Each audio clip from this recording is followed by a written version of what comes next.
What's up, everybody, and welcome back. So this is some very interesting developments going on within the crypto space. An entirely new part of decentralization is developing, and this is going to be around the idea of decentralized science. I think it's being coined as DeSci, which reminds me of a cryptocurrency people might or might not know of called Einsteinium. But this one is going to focus on VitaDAO. And a story that came out today, actually, about how Pfizer is investing 4.1 million into VitaDAO, the decentralized scientific business. This is the term I was talking about, DeSci, which is going to be something you're going to see, I think, really develop within the years to come. Some key points focused in the article on, this is coinq.com. 4.1 million raised was completed by VitaDAO, a decentralized autonomous organization that finances studies in the field of longevity science, which is an interesting kind of way to coin that. Pfizer's previously disclosed $500,000 commitment to VitaDAO. News of the funding round was released. In place of the current science ecosystem that relies on centralized bodies of research and funding, DeSci aims to source funding for research through crowdfunding and decentralized ownership. And I'm sure that it's going to be interesting for VitaDAO to try to navigate the next little bit of news as on the heels of the Project Veritas release of that video that they did the other day with that chief of organizations, or the guy that ended up disclosing some information he probably shouldn't have about some of the things that Pfizer has been doing or contracting people to do. I'm not going to say exactly for sure, but you guys probably know all about that.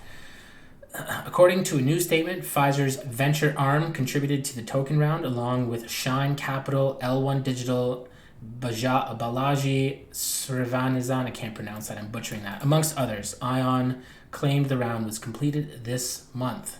The company has even participated in governance initiatives and possesses Vita governance tokens, which is just not good, through a special purpose entity. Following Pfizer's previously disclosed $500,000 commitment to VitaDAO, news of the funding round was released. So Pfizer is taking a governance position within the DAO. And if you don't understand how DAOs work, it's basically democratization of the protocol. There are plenty of DAOs that exist right now within DeFi protocols. I'm part of the Moonwell DAO, which kind of governs finances for their DeFi protocol that runs on Moonbeam and Moonriver.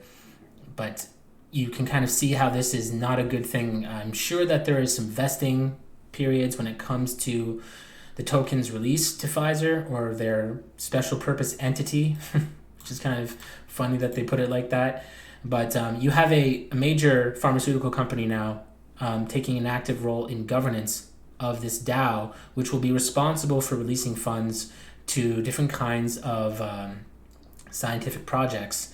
So, you can kind of see how that might be an issue, especially given what's just happened, like I said, with Project Veritas and some of the information coming out about Pfizer.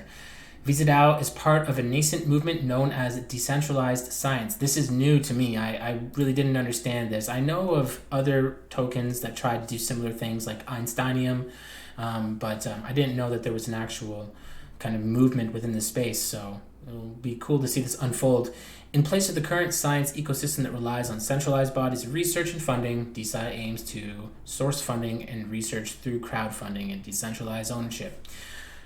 Quoted saying here, DeSci is a way to bottom-up design better science without all the centralized and bogged-down control of governments and big institutions. So that kind of goes, kind of flies in the face of what they're saying here. If they wanted to do this, they would never have allowed Pfizer to invest in them because they are a big institution and they are taking a governance role. As like I was saying, they have governance tokens, which will give them voting power in the DAO, should the DAO grow, which it looks like it might. It's getting some pretty decent funding right now from some major institutions.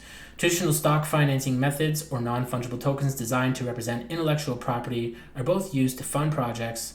These depend on technology from the closely related Molecule project, which let academics list NFT initiatives on its marketplace. Molecule acquired $13 million in seed funding in June of last year. So it's already kind of finding its way into education as well.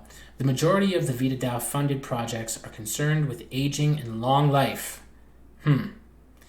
It has supported research at the University of Copenhagen on how medications affecting aging, as well as Turn Biotechnologies, a Stanford University spinoff that makes mRNA medications.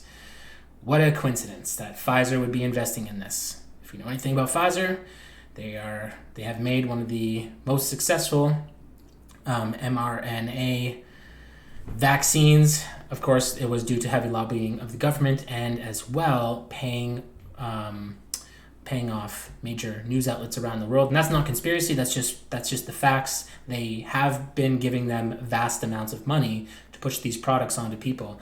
They're even seeing commercials in TV now for it. The investment will be used to support ongoing longevity research initiatives and biotech firms that are expected to spin off from the DAO in the upcoming year. So we are going to see some more developments from this.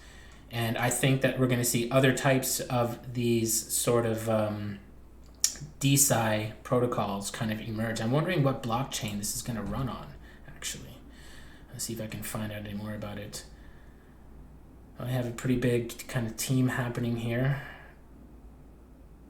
Apoto sends synthetic Carnex. So I can't see exactly which blockchain it's going to run on, but I imagine it's probably going to run on Ethereum because it's the biggest in terms of user base, and as well it is the most built out and developed for its decentralized application process. If not this, it will be on Matic, another major Ethereum sidechain with a massive amount of users as well, and we will probably see more of these, like I said, different kinds of decentralized science protocols. And they have some other initial funding kind of already posted here, and some more interesting documentation and articles on some of the stuff that they're doing. I don't mind seeing anything like this, to be honest, within the decentralized space. I'm hoping to see more of this, actually. Education in general would be great to find its way on the blockchain because it'll be protected that way. I think that the formal peace agreement between North Korea and South Korea was actually minted by somebody to Ethereum on one of the blocks as just a form of recording it, which was pretty cool to see. I think that kind of thing is awesome.